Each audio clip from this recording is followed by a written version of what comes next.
travel presented by Vintage Guitar Magazine with your host, me, James Patrick Regan, otherwise known as Jimmy from the Deadlies. And today I'm speaking with singer-guitarist Samantha Fish. In our conversation, Samantha discusses her current tour with Kingfish and what she does on off days. Samantha tells us about her home in New Orleans and how she travels and how she moves her gear around, particularly on fly dates. Samantha talks about her favorite guitar, Gibson SG, and the rest of her road gear, amps and pedals, and her favorite Category 5 amps. Samantha describes starting on the drums and her musical upbringing, and Samantha tells us about where she has her repairs done and describes some of the instruments that stay at home. Samantha discusses her musical family and starting early on at jam nights. Finally, Samantha tells us about how she maintains her voice while on the road. To find out more about Samantha, you can go to her website, SamanthaFish.com. That's SamanthaFish.com. Please subscribe, like, comment, share, and most of all, review this podcast. I'd really appreciate it. And please support Vintage Guitar Magazine and all the wonderful things they do for us guitar players, because they do so many wonderful things for us guitar players. One brief note, if you want to catch my band, the Deadlies, playing, we'll be at the California State Fair this weekend, July 18th, 19th, and 20th. Hope to see you there. Here's my friend Samantha. Hey there, Samantha. How are you? I'm good. How are you? I'm doing good. Welcome to my car. I see. I was like, today's office is mobile. Exactly. Cool. Where are you at? I'm in Chicago. Okay. We had a show a couple nights ago, and we've just got a couple days off between tour dates, so we're going to Green Bay tomorrow. Uh-huh. So just chilling here in Chicagoland, yeah. What are you going to do while you're there?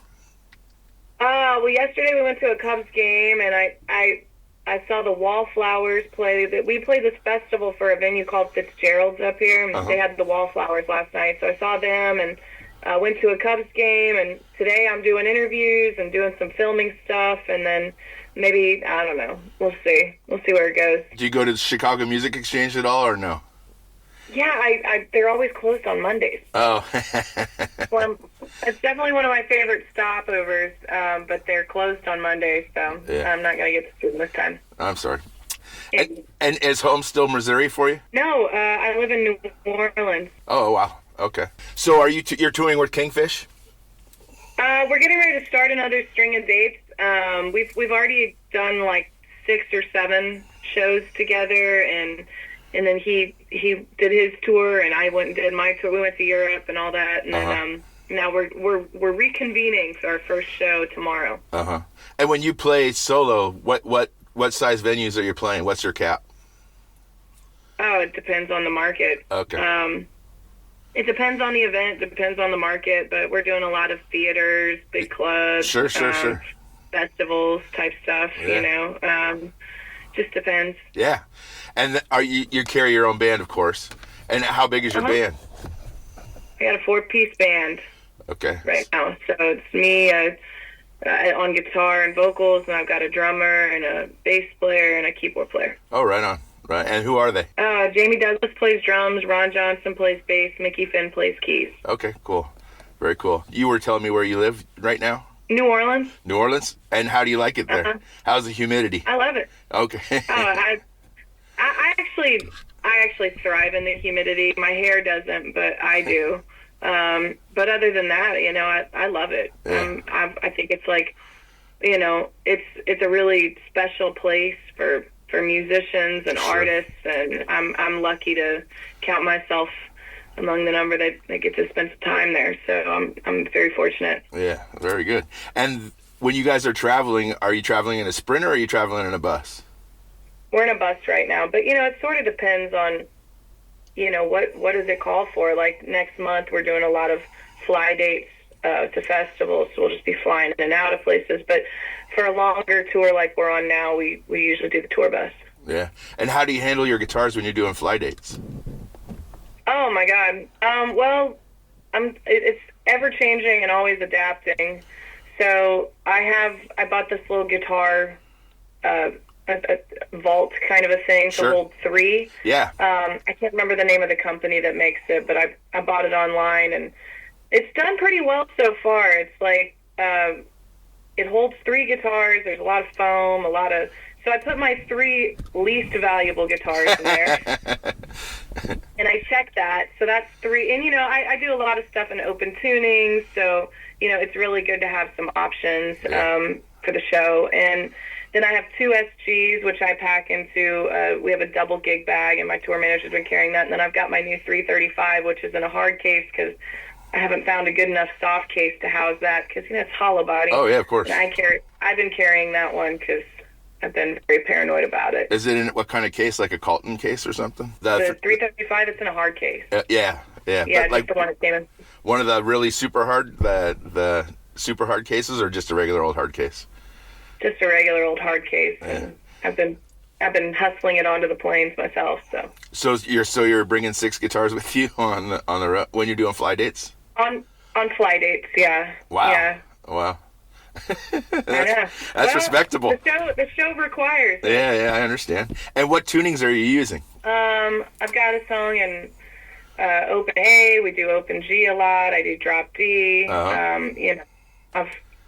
But I don't know. I'm not scared of a tuning. We do a lot of different tunings. Cool. I've got songs in open D, open C. Just depends. Yeah, very good. And so if you weren't doing a fly date, how many guitars would you take with you?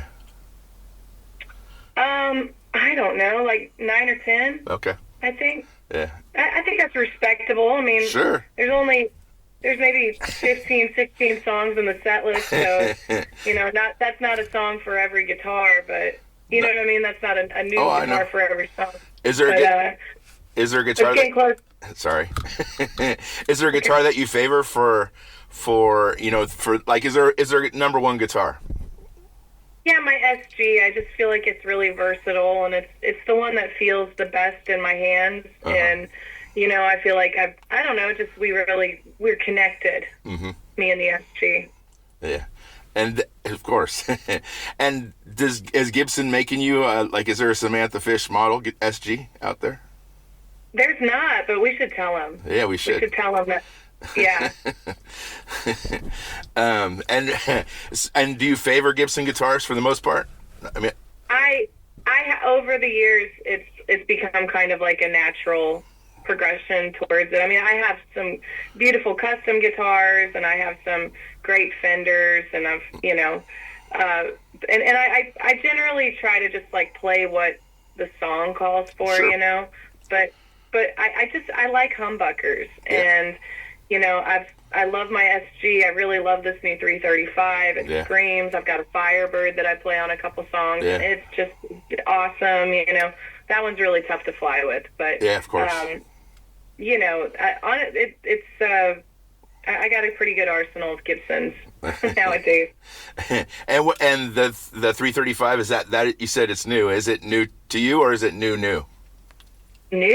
Oh, right on. New. I got it in December. Oh, right on. And what color? Still sparkle. Oh, really? Right on. That's fucking great.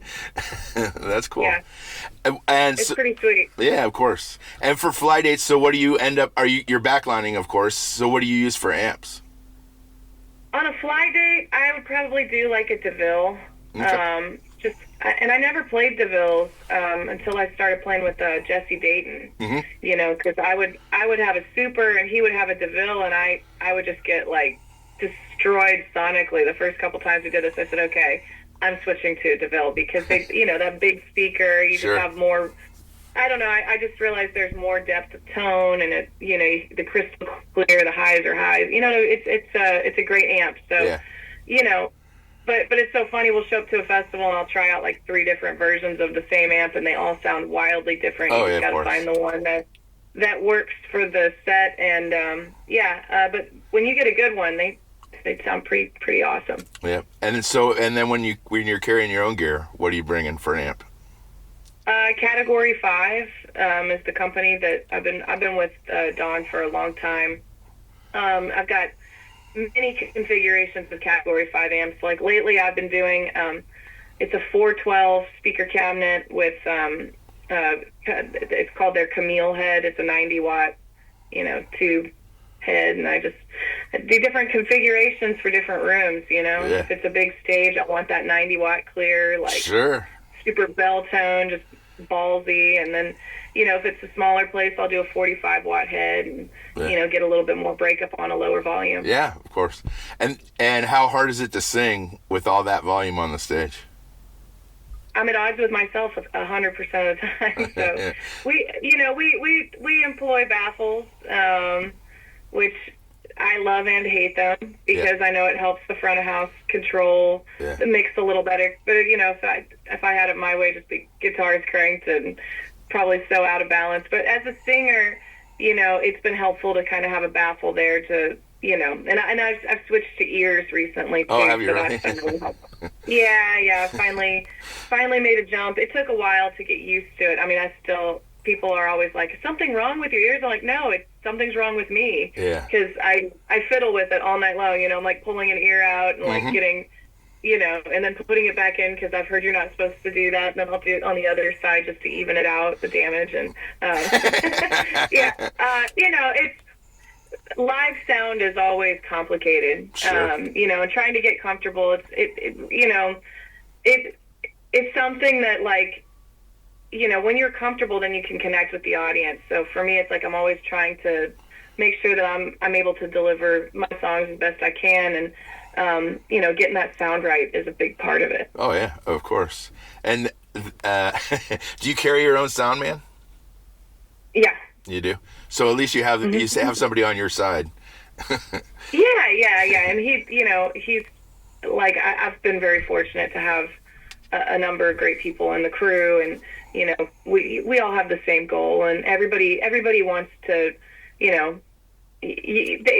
our sound guy, you realize you gotta be happy on stage with what you're doing in order to put on a good show, and then he's working with what you have. It's a fine balance, though. Sure. Yeah. And I try to cultivate a culture. I try to like keep the honesty open, like if we're killing you up here, let us know, but we've got a cool guy who's like, no, go ahead, you're fine. To work with it. Sure.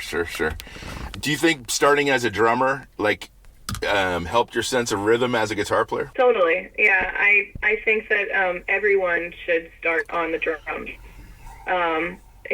It just kind of drills this sense of rhythm into you, which, having an internal meter is really, really important. I mean, it's what people dance to. Yeah. It's we all have a heartbeat, we all have a rhythm, and you know what I mean? It's like whatever cliche you want to throw at it, but music is 100% like it's about rhythm. Sure. So I feel like instilling that in you is going to only help your guitar playing or, your trumpet playing or whatever your chosen instrument is. I think everybody should take drum lessons, And did you study piano too?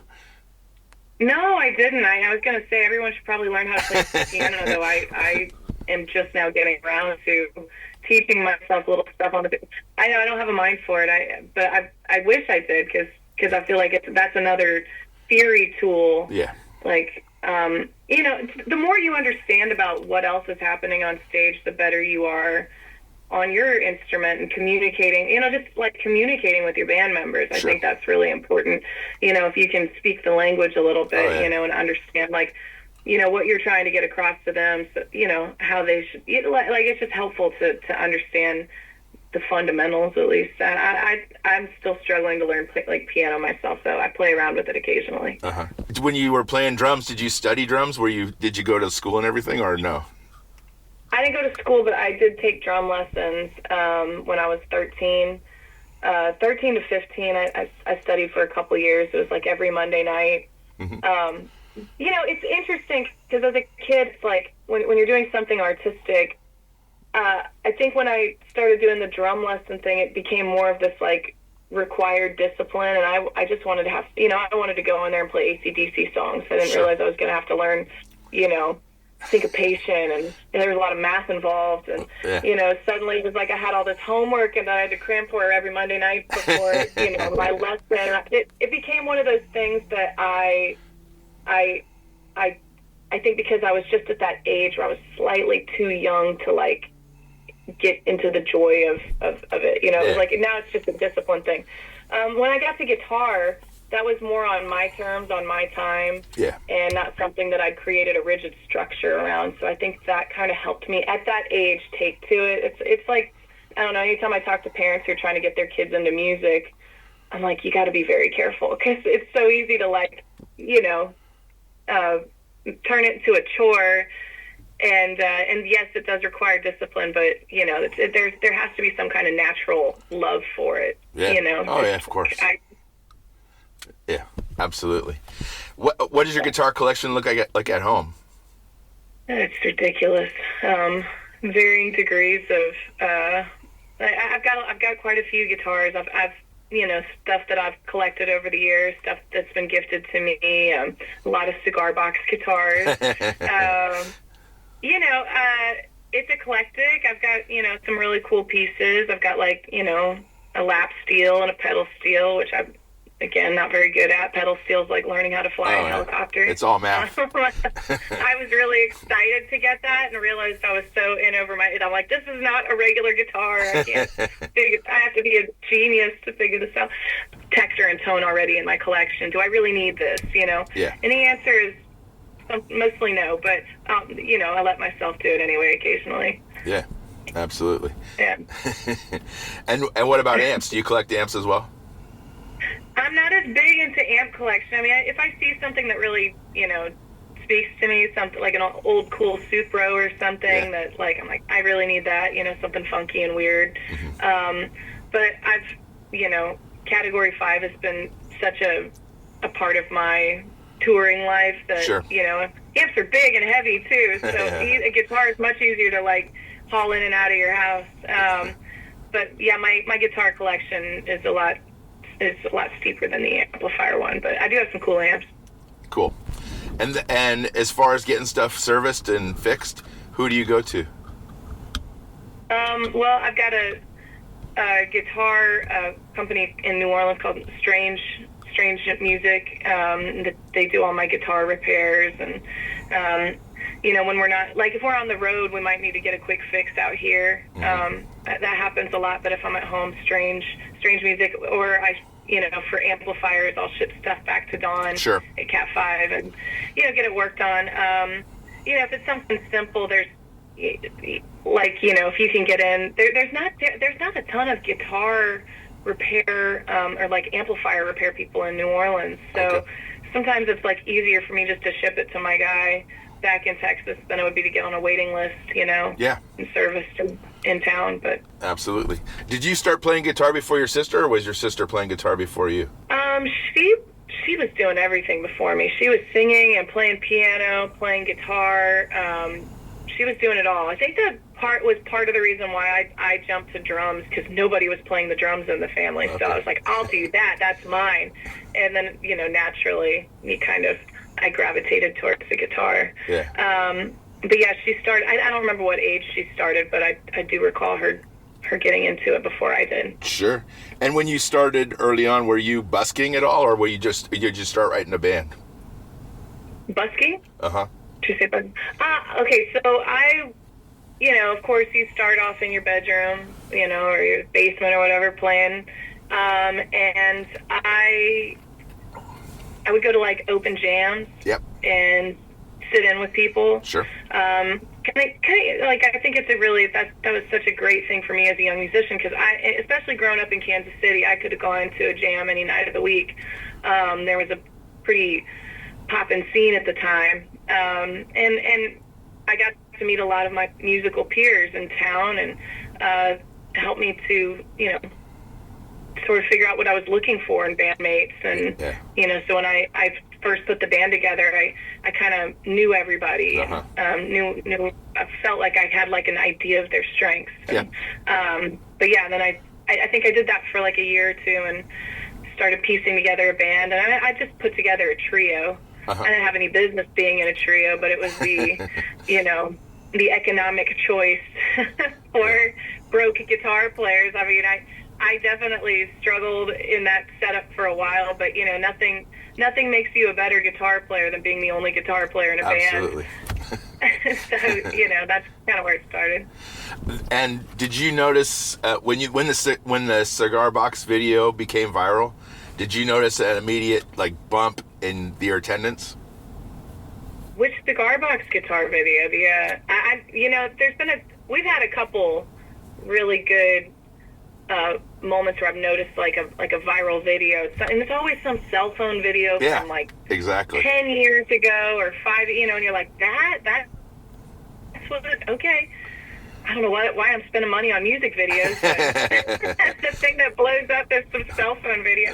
No, but there have been a couple of videos like that I noticed suddenly, that we had a spike in some, social media follows or, one video we had kind of blew up in Brazil. Oh, wow. And that was sort of cool, I was like, interesting, but like those things happen, and then, maybe something else will come from it. I remember one of these little viral video moments. That's how I met my producer, Bobby Harlow, because he saw this video and reached out, and then, all of a sudden this door opened to go and record some demos for Sire Records, and then we did Chills and Fever together, and we just did Paper Doll together this year. So, sometimes those kind of things they might not seem like much at the time, like, oh, that's cool, but it could open a door 2 years from now. Sure, absolutely, yeah. How many countries have you been to? I don't know. I'm fortunate to say that. We've toured, pretty extensively in Europe. Australia is kind of a new territory that I'm getting around to, hitting all the big cities there, which is sort of, really fun. Hoping to make it to, Japan this year, hoping to, I'd love to go to South America. Yeah. But a lot of countries, been to Europe quite a few times, been to Canada, Mexico, all that. Yeah. Is there any country that you, apart from the U.S., that you love being in? I mean, I do. I mean, like, I love going to, we just played in Spain, and it was a blast, man. I mean, like, our fans there are so loving and enthusiastic, and, like, at times while we were playing this record over in Europe, I was like, man, these guys really get this record. Everybody is clapping right when they're so, like, just like engaged in the show, jumping up and down at all the big spots in the and I'm like, damn, this is pretty cool. Yeah. I mean, I love going to France. I love going to the UK. Germany is always fun. Spain, Italy, Yeah. Where the food and the wine is good. That's always fun. Yeah. And when you get a break, what do you do for fun? Fun. I don't know. I mean, I go home and I try to catch up with my friends and family. The relationships that you neglect by going on the road. Sure. I really, it's like when I have downtime, it's all about the catch up. Like going home and like, okay, let's get grounded and. I don't know if that's fun, but like it's nice. It's fun for me to see people I care about. Of course. But like, I don't know. I'm not like going ride roller coasters every day. But I just try to maintain, the relationships I have and write songs. I'm very like music oriented. So even when I'm off, I'm thinking about, what's the next record, like what, like what songwriting, I do a lot of songwriting sessions, and, that's fun for me. Sure, of course. And do you do a lot of woodshedding as far as?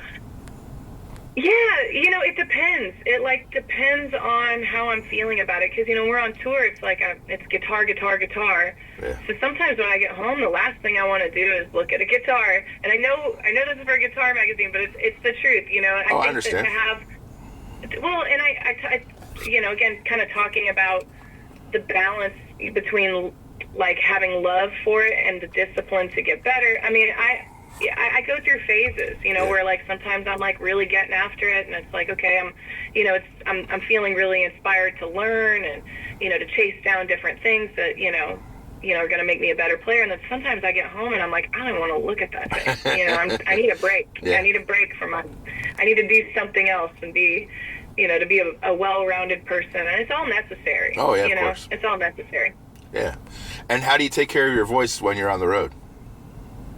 Oh, God. Well, that's like, as a singer, my biggest fear is to not be able to do it. I feel like I could break 2 fingers and still pull off a show on the guitar. Yeah. You know what I mean? Like, I've figured it out. But singing, when that goes out, it's out. Yeah. So, and it's, like, terrifying. It gives me a lot of anxiety, and I know it does a lot of people. But so what I do, it's all about rest. You got to sleep. You got to drink a lot of water. Yeah. Try not, like, if you're if you're limping, don't do things that are going to exacerbate the situation. Do a lot of steam. I do a lot of vocal warm-ups. Really anything I can. Sure. I've got little gadgets and impulse buys from Instagram. But really the best things are like water, rest, and warming up and cooling down. If I'm feeling extra fatigued after show, I'll do a 5-minute cool down, which I don't know, it kind of seems counterintuitive because it's more singing, but it actually kind of resets your voice into this other position that I don't know. It helps with recovery. So I don't understand I don't understand the mechanics behind it, but it works. Yeah. And do you have an instrumental set just in case? No, that's the thing. I mean, I can always stretch out on a guitar solo, but I feel like, if it ever got to that point, knock on wood, I don't even want to talk about canceling shows, but I haven't had to cancel a show due to laryngitis in a long time. But, if I had to, I feel like that's such a big part of the show. Oh, yeah. I would just have to postpone, because, sadly.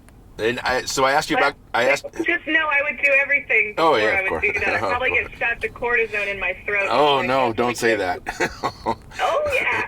No, I'm joking. Come on. We talked about guitars and amps. Do you have pedals? Are you using any specific pedals? Oh yeah. I got a rig. A love-hate relationship with it too. Pedals are like, I don't know, they can make and break me sometimes, but I've got some really fun ones right now. I'm just talking about like the technical aspect of it, like you're on a show and suddenly something goes out. Oh, yeah. And you're like, which one of the 15 patch cables down here could it be, That's always exciting. But I think the thing I rely on the most, my greatest crutch is probably the Analog Man King of Tone. Pretty solid, pedal. Yeah. I've got some fun stuff, some cool delays, the carbon copy. Sure, of course. It's fun to tweak. I've got a micro pog. That's super fun.